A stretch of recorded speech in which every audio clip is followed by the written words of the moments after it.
الحمد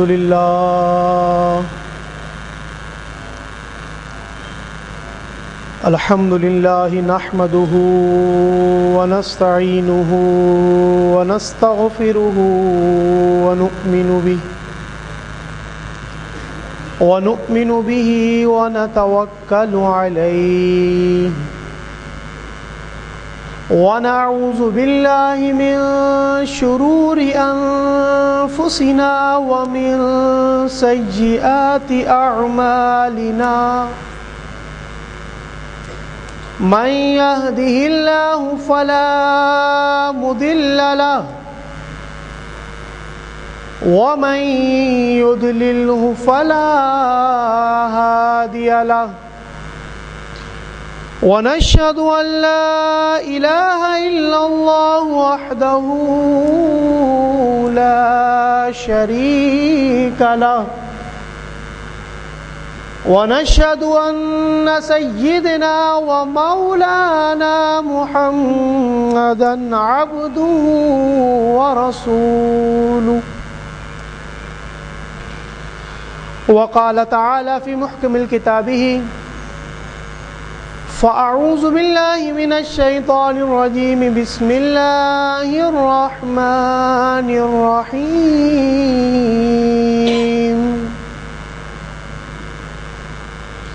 ألا إن أولياء الله لا خوف عليهم ولا هم يحزنون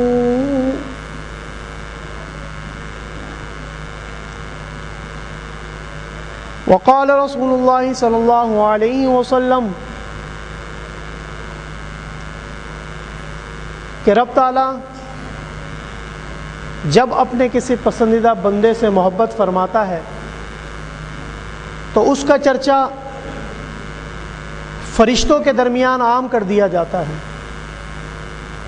اور فرشتوں سے کہا جاتا ہے کہ جا کر اہل زمین سے کہہ دو کہ تمہارا رب اس سے محبت کرتا ہے تو تم بھی اس سے محبت کرو۔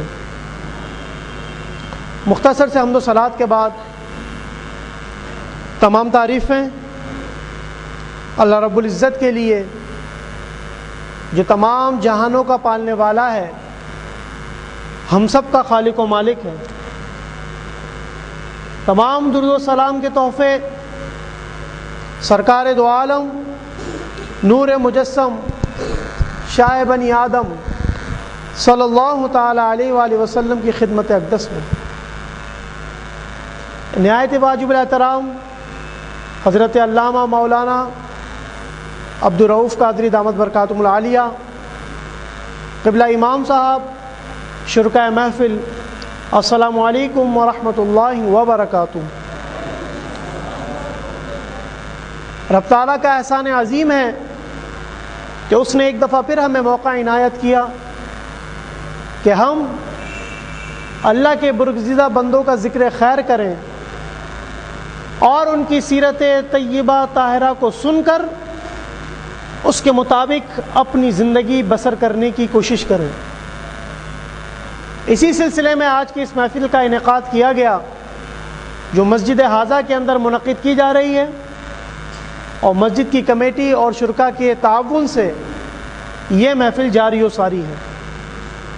آپ کے سامنے سب سے پہلے تلاوت کلام پاک، اس کے بعد سرکار علیہ الصلاۃ والسلام کی بارگاہ کے اندر درود تاج کا ہدیہ اور ختم قادریہ، پھر مختصر سا بیان، تاکہ ہر چیز ہم اپنے لوگوں تک صحیح طریقے سے منتقل کر سکیں۔ اور رب تعالیٰ کی بارگاہ میں دعا ہے کہ وہ ہمیں حق بیان کرنے کی توفیق عطا فرمائے اور حق سن کر اس پر عمل پیرا ہونے کی سعادت نصیب فرمائے۔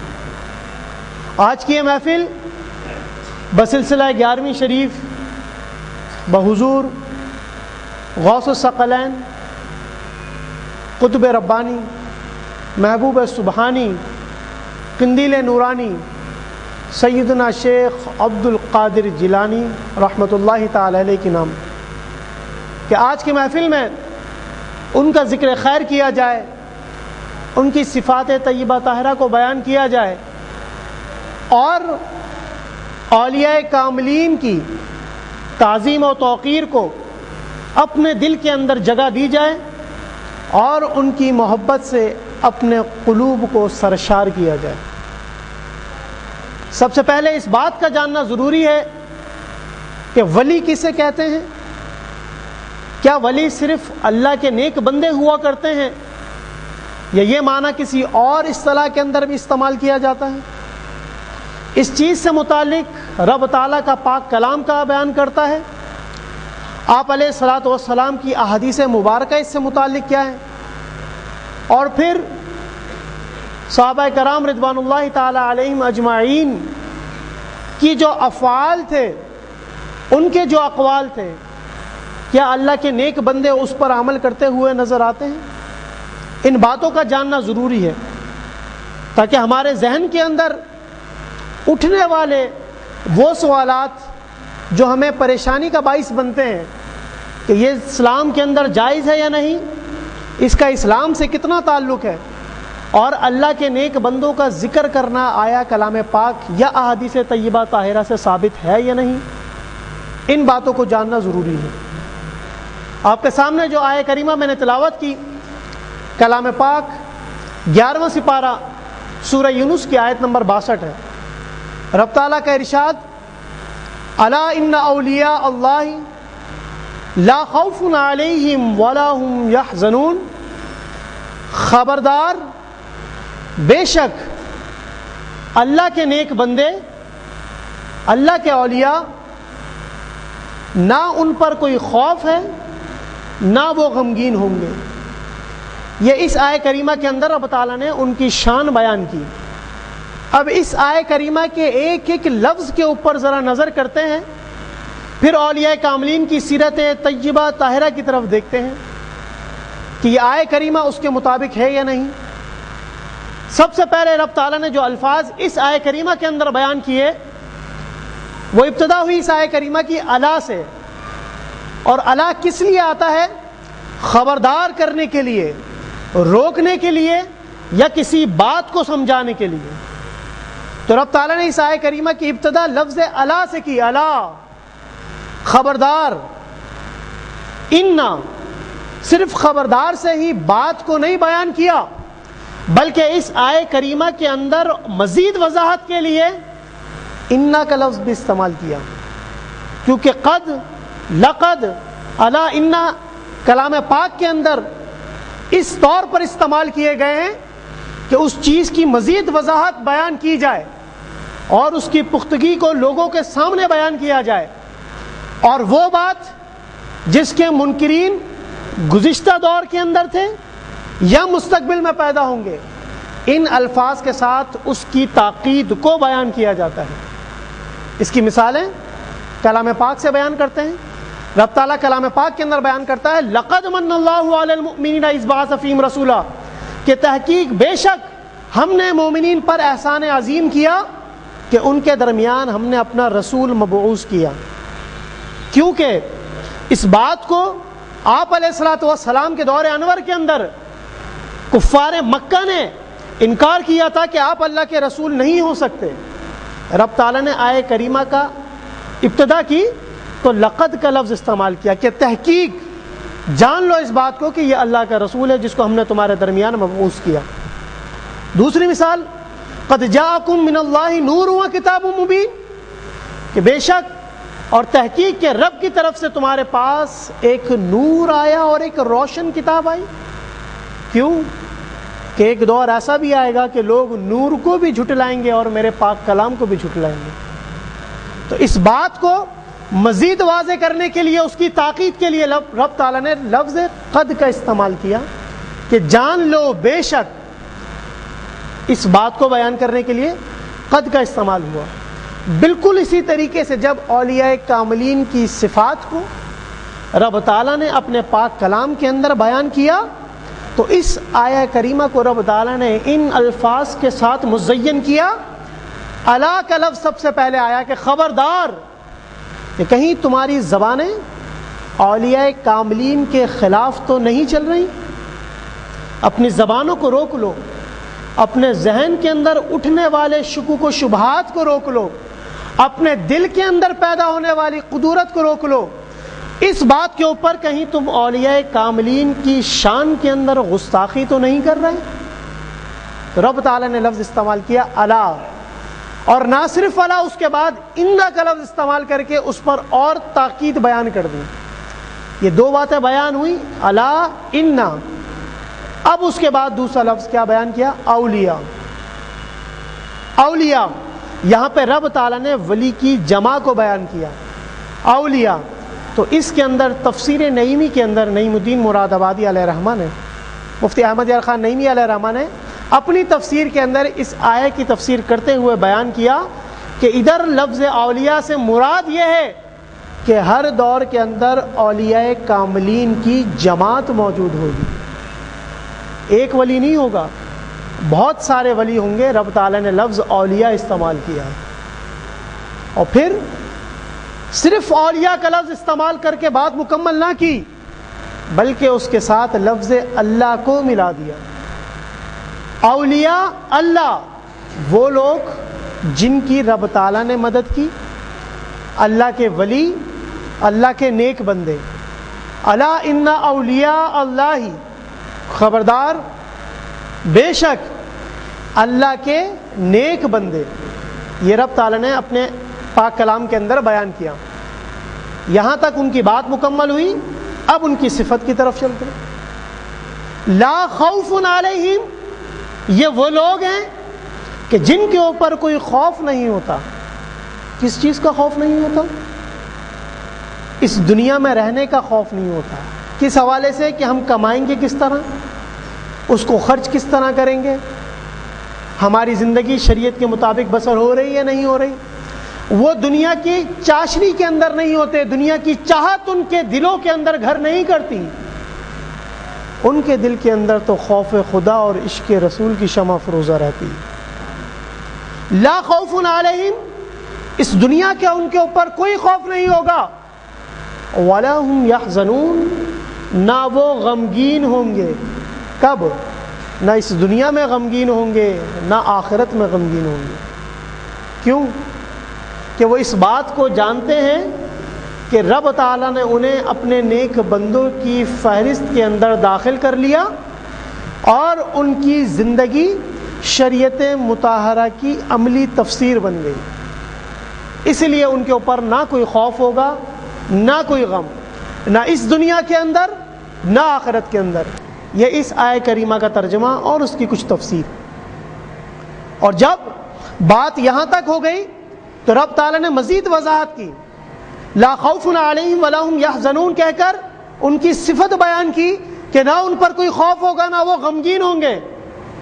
اور یہ ان کی وہ صفت ہے جو اس بات کی طرف اشارہ کرتی ہے کہ ان کی پوری زندگی سیرت، ان کی پوری زندگی شریعت مطہرہ کی عملی تفسیر ہوتی ہے. لا خوف علیہم ولا هم یحزنون، کہ نہ ان پر کوئی خوف ہوگا نہ وہ غمگین ہوں گے. الذین آمنوا وکانوا یتقون. اب ان کی مزید صفات بیان کی جا رہی ہیں کہ وہ کون لوگ ہیں کہ جو ایمان لائے اور تقوی اختیار کیا. یہ ولی کی پہچان رب تعالیٰ اپنے پاک کلام کے اندر بیان کر رہا ہے کہ وہ ایمان لائے اور متقی لوگ ہیں. یہی اللہ کے نیک بندے ہیں. جب یہاں تک ان کی صفات بیان ہو گئی، جب وہ ایمان بھی لانے والے ہیں اور اللہ کے احکامات پر عمل کرنے والے بھی ہیں، جب وہ ساری زندگی شریعت مطہرہ کے مطابق بسر کرنے والے ہیں، تو اب ان کے انعام دینے کا وقت آیا. اس کو رب تعالیٰ کس طرح بیان کرتا ہے؟ لَهُمُ الْبُشْرَى فِي الْحَيَاةِ الدُّنْيَا وَفِي الْآخِرَةِ، کہ ان کے لیے تو نیک بشارتیں ہیں اس دنیا کے اندر بھی اور آخرت کے اندر بھی. لا تبدیل لکلمات اللہ، اور رب تعالیٰ کے کلمات تبدیل نہیں ہوتے. ذالک هو الفوز العظیم، اور یہی سب سے عظیم کامیابی ہے. یہ تین آیت کریمہ میں نے آپ کے سامنے تلاوت کی. کلام پاک 11واں سپارہ سورہ یونس کی آیت نمبر 62، 63 اور 64. ہر چیز کا آپ کے سامنے ریفرنس کیا.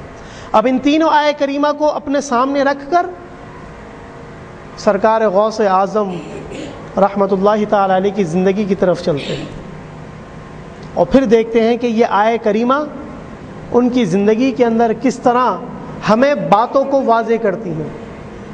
سرکار غوث اعظم رحمۃ اللہ تعالی علیہ کی ولادت باسعادت قصبہ جیلان کے اندر ہوئی اور 480 ہجری کے اندر ان کی ولادت باسعادت ہوئی۔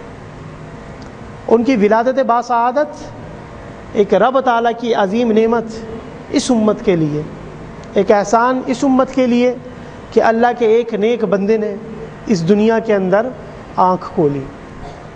اور یہ وہی دور ہے جس دور کے اندر امام غزالی علیہ رحمہ نے بغداد سے خروج کیا، اور جب غوث اعظم شیخ عبد القادر جیلانی علیہ رحمہ 16 یا 17 برس کی عمر کو پہنچتے ہیں تو اپنی والدہ ماجدہ سے اجازت طلب کرتے ہیں کہ مجھے اجازت دیجیے کہ میں شہر بغداد جاؤں اور علم دین سیکھ کر اس کو لوگوں تک منتقل کروں۔ آپ کی والدہ ماجدہ نے آپ کو اجازت دی، اور جس وقت آپ نے سفر اختیار کیا تو آپ کی ایک چادر کے اندر، گدڑی کے اندر کچھ دینار کو، موتیوں کو پرو دیا اور فرمایا کہ بیٹا کبھی جھوٹ نہیں بولنا۔ یہ ماں کی تعلیم شیخ عبد القادر جیلانی علیہ رحمہ کے لیے کہ بیٹا کبھی جھوٹ نہیں بولنا۔ انہوں نے والدہ ماجدہ سے اجازت طلب کی، اجازت مل گئی اور قافلے کے ساتھ رواں دواں ہیں۔ ایک مقام پر پہنچتے ہیں کہ کچھ ڈاکو آ کر اس قافلے کو گھیر لیتے ہیں اور لوگوں سے اشیاء چھیننا شروع کر دیتے ہیں کہ تمہارے پاس کیا ہے، تمہارے پاس کیا ہے۔ جب حضور غوث اعظم رحمۃ اللہ تعالی علیہ کی طرف ایک شخص بڑھا اور اس نے پوچھا کہ تمہارے پاس کیا ہے، تو آپ علیہ رحمہ نے فرمایا کہ میری اس گدڑی کے اندر یا چادر کے اندر کچھ دینار ہیں جو میری والدہ نے رکھے ہیں۔ دیکھیں وہ پوچھ رہا ہے اور آپ سچ بیان کر رہے ہیں۔ اور جب اس بات کو پوچھا گیا تو انہوں نے وہ چادر انہیں دی، اور ان کے سردار نے جب چادر کھولی تو دیکھا اس کے اندر دینار پوشیدہ تھے۔ تو اس نے پوچھا کہ آپ نے ہم سے یہ بات کیوں نہیں چھپائی؟ آپ چاہتے تو کہہ دیتے کہ میرے پاس کچھ نہیں ہے جس طرح اور لوگوں نے کہا۔ تو انہوں نے کیا جواب دیا کہ میری والدہ ماجدہ نے مجھے نکلتے وقت یہ وعدہ کیا تھا کہ بیٹا کبھی جھوٹ نہیں بولنا، اسی لیے میں نے سچ کہا، اور میری والدہ نے جو مجھے کہا اس پر میں نے عمل کیا۔ اس سردار نے جب وہ چیزیں دیکھیں تو اس نے کہا کہ یہ کوئی عام آدمی نظر نہیں آتا، اس کی پیشانی کے اندر کوئی نور چمکتا ہوا نظر آتا ہے۔ اور یہ حضور غوث اعظم رحمۃ اللہ تعالی علیہ کی ذات تھی کہ وہ ان تمام لٹوروں نے ان کے دست حق پرست پر اسلام قبول کیا اور سب کے سب مسلمان ہو گئے۔ اور وہ کیوں کر خوف کرتے کہ وہ تو اللہ کے نیک بندے ہیں جن کو اللہ تعالیٰ نے منتخب کیا۔ اور اس بات کو علامہ اقبال نے اس طرح بیان کیا کہ ہزار خوف ہو مگر زباں ہو دل کی رفیق، یہی ازل سے رہا ہے قلندروں کا طریق۔ کہ وہ کس طرح اپنی زبان سے جھوٹ بیان کر سکتے تھے کہ یہ تو وہ زبان ہے کہ جس سے رب تعالیٰ کا کلام بیان ہوگا، یہ وہ زبان ہے کہ جس سے آپ علیہ الصلوۃ والسلام کی احادیث مبارکہ بیان ہوں گی، یہ وہ زبان ہے جس سے صحابہ کرام رضوان اللہ تعالی علیہم کی سیرت طیبہ طاہرہ بیان ہوگی۔ کہ بغداد جیسے عظیم شہر کے اندر اس ہستی نے رہنا ہے اور اس شہر کو آباد کر کے قرآن و سنت کی تعلیمات کو لوگوں کے درمیان بیان کرنا ہے، تو کس طرح اپنی زبان سے وہ جھوٹ کہہ سکتے تھے؟ انہوں نے سچ کہا، اور اس سچ کا کیا انعام ملا کہ رب تعالیٰ نے اپنی رحمت کے صدقے میں ان تمام لوگوں کو مسلمان کر دیا۔ اب یہ داخل ہوتے ہیں شہر بغداد کے اندر، اور وہی وقت ہے کہ جب یہ وہی دور ہے کہ جب امام غزالی علیہ رحمہ نے بغداد شہر کو چھوڑا۔ یہ کس بات کی طرف اشارہ ہے کہ اللہ کا ایک ولی شہر میں داخل ہو رہا ہے تو دوسرا خروج اختیار کر رہا ہے۔ یہ شان ہے غوث اعظم رحمۃ اللہ تعالی علیہ کی، اور آپ کی سیرت طیبہ طاہرہ آپ نے ساری زندگی کس کے اندر صرف کی۔ ہم صرف اس بات کی طرف نظر رکھتے ہیں کہ اولیاء کاملین کی کچھ کرامتیں سن لیں۔ ہر شخص کی سب سے بڑی کرامت یہ ہوتی ہے کہ وہ شریعت کے مطابق اگر زندگی بسر کر رہا ہے تو ولی کی سب سے بڑی کرامت یہ ہے۔ لیکن آج ہمارا ذہن یہ بن گیا ہے کہ جب تک ہمیں کوئی کرامت نظر نہیں آئے گی اس وقت تک ہم اسے ولی تسلیم نہ کریں گے۔ سب سے بڑی کرامت تو یہ ہے کہ اگر اللہ کا کوئی نیک بندہ اپنی زندگی عین شریعت مطہرہ کے مطابق بسر کر رہا ہے تو یہ سب سے بڑی کرامت ہے کہ شریعت کے مطابق اگر زندگی بسر کی جا رہی ہے تو یہ سب سے بڑی کرامت ہے، بجائے اس کے کہ بندہ کوئی کرامت دکھائے کہ جاؤ یہ تمہارا کام ہو گیا، آنکھ کھولو تو یہ سونا مل گیا، آنکھ کھولو تو چاندی تمہارے ہاتھ میں۔ یہ بھی کرامت کے زمرے میں آ سکتی ہے، لیکن سب سے بڑی کرامت یہ ہے کہ انسان کی زندگی، ایک مسلمان کی زندگی شریعت مطہرہ کے مطابق ہے، تو یہ سب سے بڑی کرامت ہے۔ پھر آپ ان کی زندگی کی طرف نظر کریں، بے شمار کرامتیں ان کی زندگی کے اندر موجود، اور ان کی زندگی کس عمل کے اندر گزری کہ آپ راتوں کو کھڑے ہو کر رب تعالیٰ کے حضور عبادت کیا کرتے تھے، اپنی راتوں کو نوافل سے سجایا کرتے تھے، اور دن کے اندر روزے کی عبادت ہوا کرتی تھی۔ اور اس کے علاوہ ایک بڑی عبادت کیا تھی کہ لوگوں کو علم دین سکھایا کرتے تھے۔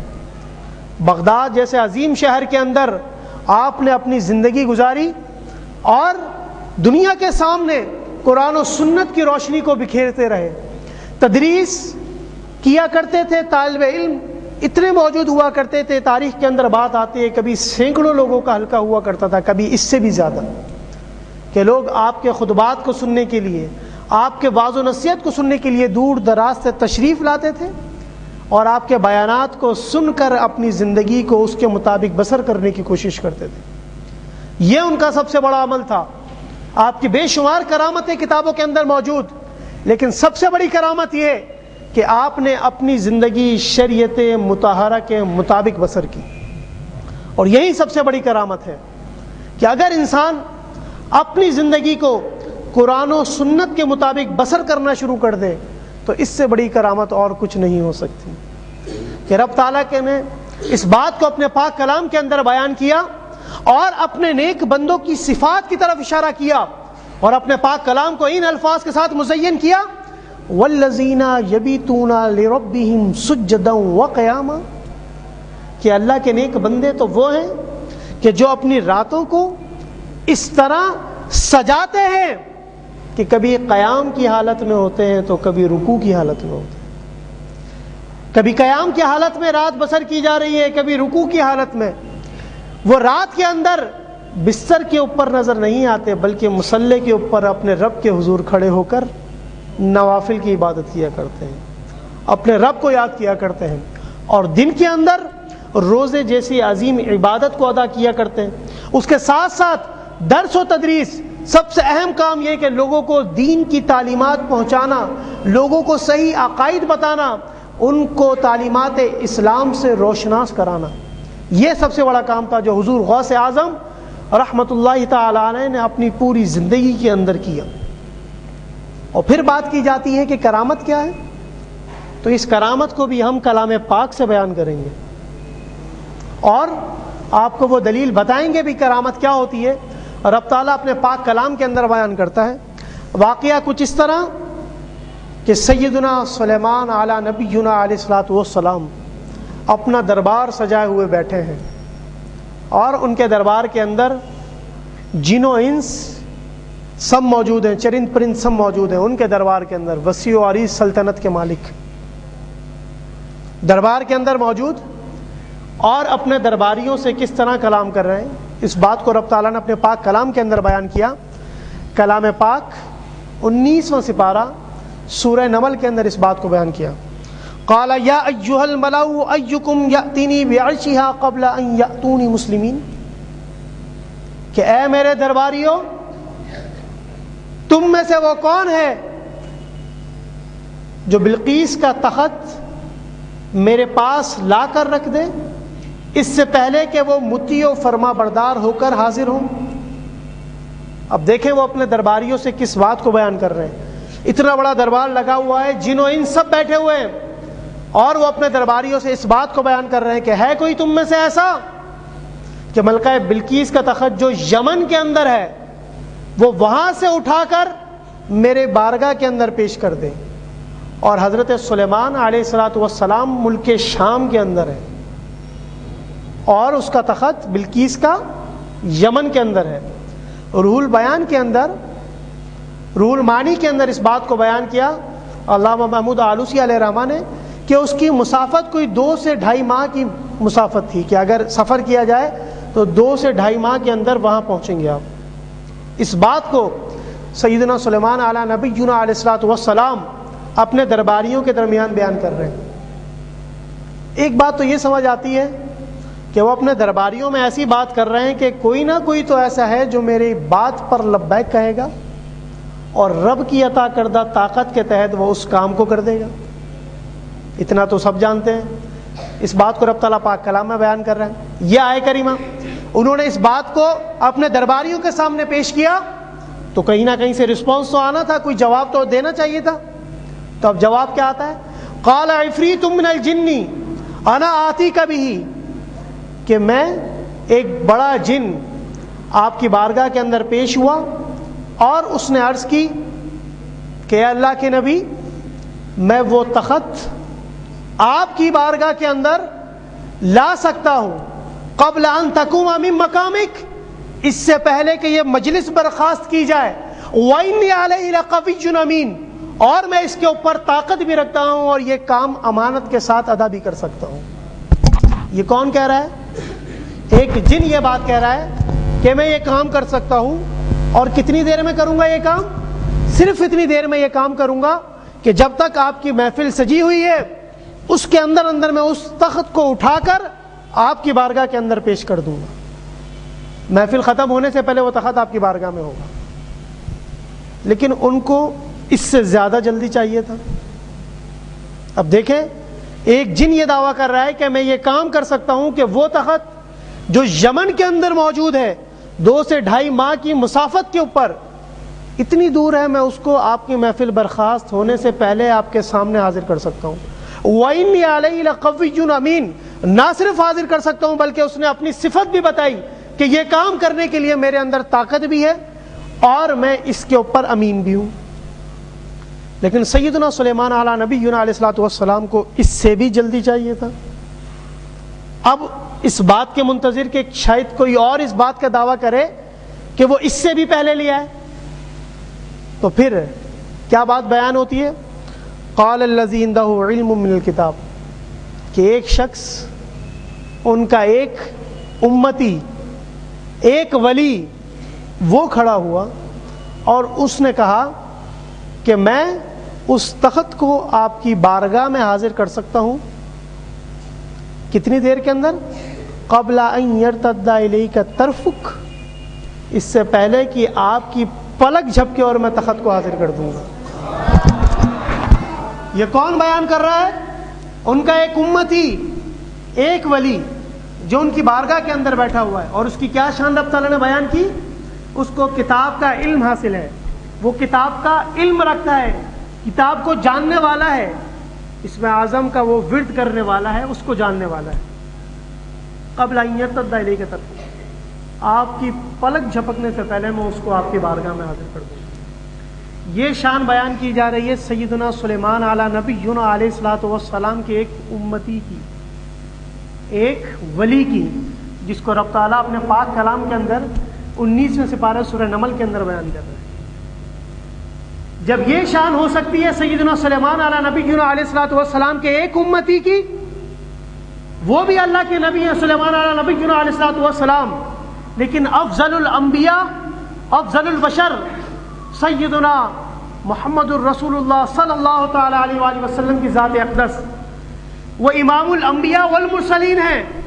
سیدنا سلیمان علیہ نبینا علیہ الصلوۃ والسلام بھی نبی ہیں اور اللہ کے رسول، اللہ کے نبی ہیں، اور آپ علیہ الصلوۃ والسلام خاتم النبیین والمرسلین، امام الانبیاء والمرسلین ہیں، سب سے افضل الاعلی نبی، اور ان کی امت تمام امتوں میں سب سے افضل، جس کو رب تعالیٰ خود اپنے پاک کلام میں بیان کرتا ہے، کنتم خیر امۃ اخرجت للناس تأمرون بالمعروف وتنہون عن المنکر وتؤمنون باللہ، کہ تم وہ عظیم امت ہو، خیر امت ہو، سب سے افضل امت ہو، جسے اس دنیا کے اندر اس لیے بھیجا گیا کہ تأمرون بالمعروف، کہ تم لوگوں کو بھلائی کا حکم دیتے ہو، وتنہون عن المنکر، اور برائی سے روکتے ہو، وتؤمنون باللہ، اور ایک خدا پر یقین رکھتے ہو، ایمان رکھتے ہو۔ تو آپ علیہ الصلوۃ والسلام خاتم النبیین والمرسلین، اور آپ کی امت خیر امت، اور آپ کی امت کے اولیاء کاملین کی پھر کیا شان ہو کہ جب سیدنا سلیمان علیہ نبینا علیہ الصلوۃ والسلام کا ایک امتی پلک جھپکنے سے پہلے اس تخت کو نبی کی بارگاہ کے اندر پہنچا سکتا ہے، تو آپ علیہ الصلوۃ والسلام کے امتی جو اللہ کے نیک بندے ہیں ان کی شان کا کیا عالم ہوگا، اور کیوں کر ان کے پاس قدرت نہ ہوگی کہ ولی کہتے کسے ہیں۔ اس کو مرکات کے اندر ملا علیہ تعالی علیہ رحمہ نے اس الفاظ کے ساتھ بیان کیا کہ ولی وہ شخص ہوتا ہے جس کا ہر لمحہ اپنے رب کی عبادت کے اندر گزرے اور دائمی طور پر عبادت کرتا ہو اور گناہوں سے اجتناب کرتا ہو، ہر چھوٹے بڑے گناہ سے اپنے آپ کو بچاتا ہو، اپنے دامن کو بچاتا ہو، اور ہر وقت اپنے رب کی عبادت کے اندر مصروف رہتا ہو۔ اور کیوں کر حضور غوث اعظم رحمۃ اللہ تعالی علیہ کی سیرت طیبہ طاہرہ اتنی عظیم و شان نہ ہو کہ ان سے متعلق ایک قول کو امام اہل سنت مجدد دین و ملت مولانا شاہ احمد رضا خان علیہ رحمۃ الرحمن نے اپنے فتاوی رضویہ قدیم جلد 9 کے اندر صفحہ نمبر 140 پر نقل کیا۔ کیا قول نقل کیا؟ وہ بیان کرتے ہیں کہ شیخ کبیر نے اس بات کو نقل کیا، بیان کیا کہ آپ علیہ الصلوۃ والسلام نے بیان کیا، قال رسول اللہ صلی اللہ علیہ وسلم، آپ علیہ الصلوۃ والسلام نے اس بات کو بیان کیا، صدقہ شیخ عبد القادر کیفا وہو قطب وانا رعاہ، کہ شیخ عبد القادر جیلانی اگر اس بات کا اعلان کرتے ہیں کہ وہ قطب ہیں تو وہی قطب ہیں اور میں ان کا نگہبان ہوں۔ اس بات کو آپ علیہ الصلوۃ والسلام کی طرف منسوب کرتے ہوئے شیخ کبیر نے بیان کیا، اور امام اہل سنت نے اس قول کو فتاوی رضویہ کے اندر نقل کیا۔ اور یہ بات کب بیان کی گئی کہ جس وقت حضور غوث اعظم رحمۃ اللہ تعالی علیہ نے بغداد کی جامع مسجد کے اندر اس بات کا اعلان کیا کہ وہ غوث اعظم اور اللہ کے نیک بندوں کے اندر شامل ہیں اور قطب ہیں، تو اس وقت جتنے مسلمان اللہ کے نیک ولی نماز جمعہ ادا کر رہے تھے سب نے اپنی گردنوں کو جھکا دیا کہ غوث پاک نے اس بات کا اعلان کیا کہ میرا قدم قدم حاضی علی راس کل ولی، کہ میرا قدم ہر ولی کی گردن پر ہے، تو ہر ولی نے اپنی گردن کو جھکا دیا۔ ان کے مریدین نے پوچھا کہ حضرت آج خلاف عادت آپ کا ایک عمل نظر آیا کہ جس وقت آپ خطبہ کر رہے تھے اس وقت آپ نے اپنی گردن کو جھکا دیا، اس میں کیا حکمت ہے؟ تو انہوں نے بیان کیا کہ اگر آج میں اپنی گردن کو نہ جھکاتا تو منصب ولایت سے ہٹا دیا جاتا، چونکہ بغداد کی جامع مسجد کے اندر حضور غوث اعظم رحمۃ اللہ تعالی علیہ نے اس بات کا اعلان کر دیا کہ قدم حاضی علی راس کل ولی، کہ میرا قدم ہر ولی کی گردن پر ہے۔ اور آپ علیہ الصلوۃ والسلام نے اس بات کو بھی بیان کیا کہ اللہ کے نیک بندے جن سے رب تعالیٰ محبت کرتا ہے تو رب تعالیٰ ان کا چرچا اپنے فرشتوں کے درمیان عام کر دیتا ہے کہ فرشتوں تم بھی اس سے محبت کرو کیونکہ تمہارا رب ان سے محبت کرتا ہے۔ اور یہی بات اہل زمین والوں کو جا کے بتا دو، اہل زمین کو بتا دو کہ تمہارا رب فلاں شخص سے محبت کرتا ہے تو تم بھی اس سے محبت کرو۔ اور یہ کس بات کی طرف اشارہ ہے؟ فَاذْكُرُونِي أَذْكُرُكُمْ، کہ تم مجھے یاد کرو، تم میرا ذکر کرو، تم میری اطاعت کرو، تم میری عبادت کرو، میں تمہارا چرچا عام کر دوں گا۔ اور اگر تم میری عبادت کرتے رہو گے، میری پاکی بیان کرتے رہو گے، میری توحید بیان کرتے رہو گے، تو میں تمہارا چرچا نہ صرف زمین والوں پر بلکہ آسمان والوں کے درمیان بھی عام کروں گا۔ فَاذْكُرُونِي أَذْكُرُكُمْ وَاشْكُرُوا لِي وَلَا تَكْفُرُونَ، اور میری نعمتوں کا شکر ادا کرتے رہو، کفریہ باتیں یا ناشکری نہ کرو۔ یہ رب تعالیٰ اپنے پاک کلام کے اندر بیان کرتا ہے۔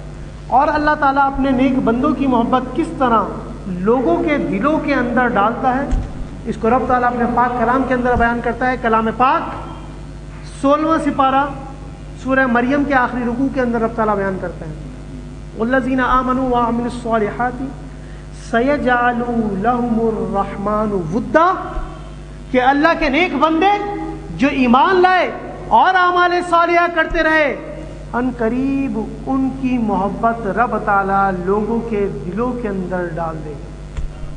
اور یہ اسی محبت کا نتیجہ ہے کہ میں اور آپ حضور غوث اعظم رحمۃ اللہ تعالی علیہ کی سیرت کے گوشوں کو سن رہے ہیں، بیان کر رہے ہیں۔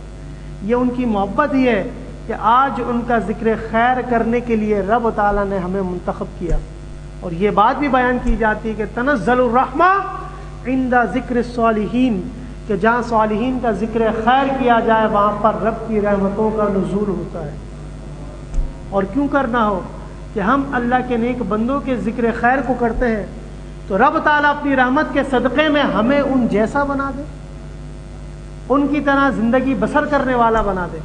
تو آج کی اس محفل کا مقصد یہ تھا کہ ہم اولیاء کاملین کی صفات کو بھی جانیں اور ان کی شان کو بھی بیان کریں اور ان سے محبت کو بھی بیان کریں۔ نہ صرف ہماری محبت زبانی کلامی ہو بلکہ عملی طور پر ہم اس کو شامل کریں اور عملی طور پر اس کو ثابت کریں کہ جس طریقے سے اللہ کے نیک بندوں نے اپنی زندگی بسر کی، رب تعالیٰ اپنی رحمت کے صدقے میں ہمیں بھی اس طریقے سے زندگی بسر کرنے کی سعادت نصیب فرمائے۔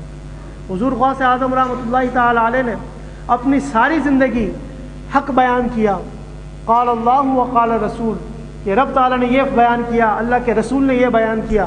وہ اپنی ساری زندگی اسی بات کو بیان کرتے رہے اور اسی بات کی طرف لوگوں کو دعوت دیتے رہے کہ دیکھو ہم سب کا خالق و مالک ایک ہے اور عبادت کے مستحق صرف اللہ عز و جل کی ذات ہے۔ اور حضور سرکار دو عالم نور مجسم شاہ بنی آدم صلی اللہ تعالی علیہ وآلہ وسلم اللہ کے آخری رسول اور آخری نبی ہیں۔ ہم سب کا ان پر ایمان ہونا چاہیے اور اپنی زندگی ان کے بتائے ہوئے طریقے کے مطابق بسر کرو۔ یہی ضرورت ہے ہر دور کے اندر۔ انسان اگر کامیابی چاہتا ہے تو اس کو اپنی زندگی آپ علیہ الصلوۃ والسلام کے بتائے ہوئے طریقے کے مطابق بسر کرنی ہوگی۔ کہ رب تعالیٰ اپنے پاک کلام کے اندر ان الفاظ کے ساتھ بیان کرتا ہے لقد کان لکم فی رسول اللہ اسوۃ حسنہ، کہ بے شک آپ علیہ الصلوۃ والسلام کی زندگی تمہارے لیے بہترین نمونہ ہے۔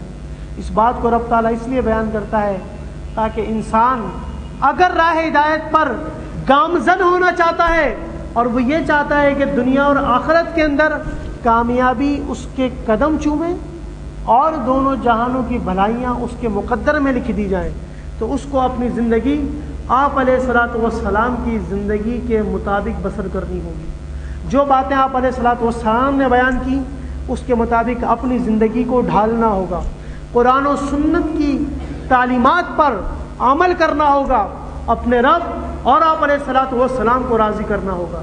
اسی لیے اپنے ہر بیان کے آخر کے اندر میں اس بات کو دہرایا کرتا ہوں کہ مسلمانوں اپنی عبادات کو بچا لو، اپنے عقیدے کو بچا لو، اپنے ایمان کو بچا لو، اور اس کی حفاظت اسی وقت ہو سکتی ہے جب اپنی زندگی شریعت مطہرہ کے مطابق بسر کرو۔ ہر وقت اپنے رب کو یاد رکھو اور اپنے رب سے ڈرو، اس بات سے کہیں اس کے احکامات کی خلاف ورزی تو نہیں کر رہے، ان باتوں سے ڈرو۔ اور 5 وقتہ نماز با جماعت تکبیر اولیٰ کے ساتھ پہلی صف کے اندر ادا کرنے کی کوشش کرتے رہو۔ روزانہ کلام پاک کا کچھ نہ کچھ حصہ تلاوت کیا کرو، اور یہ بات اپنے گھر والوں کو بھی بتایا کرو، اپنے بچوں کو، بزرگوں کو، بڑوں کو بتایا کرو کہ کلام پاک پڑھو۔ یہ کلام اس لیے نازل ہوا کہ ہم اپنی زندگی اس کے مطابق بسر کریں، ہم اپنی آخرت کو سنوار سکیں۔ اس کلام پاک کی عظمت کو جانو، اس کی قدر و منزلت کو جانو اور اپنی زندگی اس کے مطابق بسر کرنے کی کوشش کرو۔ روزانہ کلام پاک کا کچھ نہ کچھ حصہ تلاوت کیا کرو۔